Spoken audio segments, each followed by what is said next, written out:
Sejumlah buruh terdiri dari 2 wanita dan 4 laki-laki yang terlibat penerobosan ruang kerja Gubernur Banten resmi menjadi tersangka. Penetapan ini berdasarkan alat bukti dan meyakinkan fakta-fakta yang tampil dianalisa menggunakan alat face recognizer unit Inavis di Treskrimum Polda Banten. Saat ini kepolisian disebut juga masih memburu 6 orang lainnya yang juga diduga terlibat aksi tersebut. Detail informasinya akan disampaikan oleh rekan wartawan Tribun Banten, ada Ahmad Tajudin di sana yang akan menyampaikan laporannya. Halo rekan Tajudin.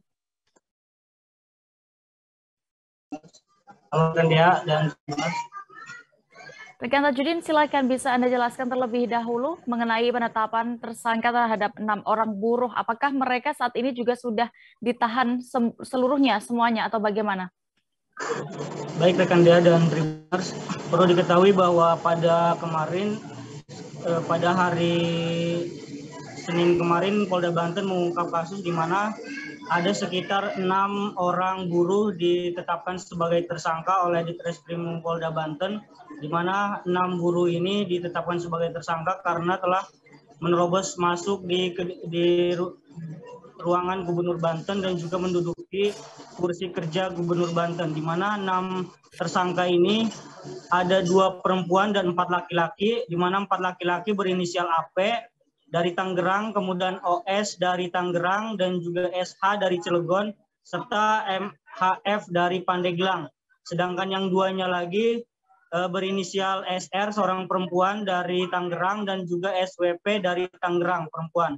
Di mana dari 6 tersangka ini ada 2 tersangka yang ditahan oleh Polda Banten, dan sementara yang 4-nya lagi tidak ditahan lantaran ada beberapa perbedaan pasal yang dikenakan dari 6 tersangka tersebut ya. Ya, lalu bagaimana tanggapan dari para tersangka ini?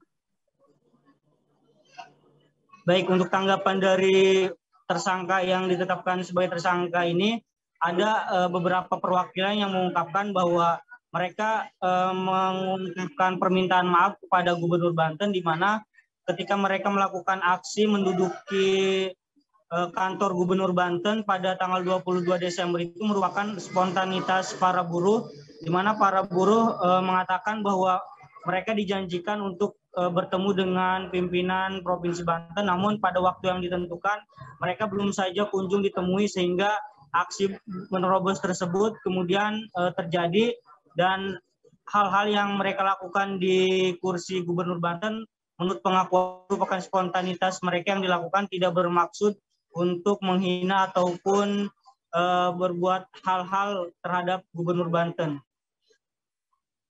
Ya, Tajudin, dan tadi juga sudah sempat saya singgung bahwa dari informasi yang didapat, Polda Banten saat ini masih mencari lagi pelaku lain yang diduga juga terlibat kasus tersebut. Apakah benar?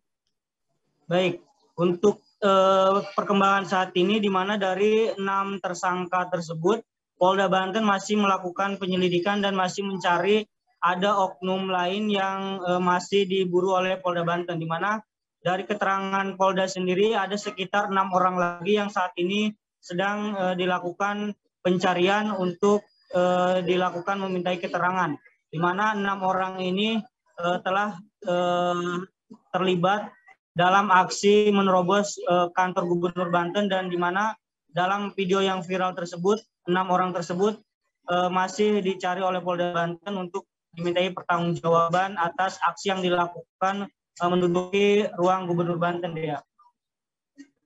Baik, terima kasih rekan Ahmad Tajudin untuk laporan Anda dari Banten. Selamat bertugas kembali. Terima kasih sudah nonton.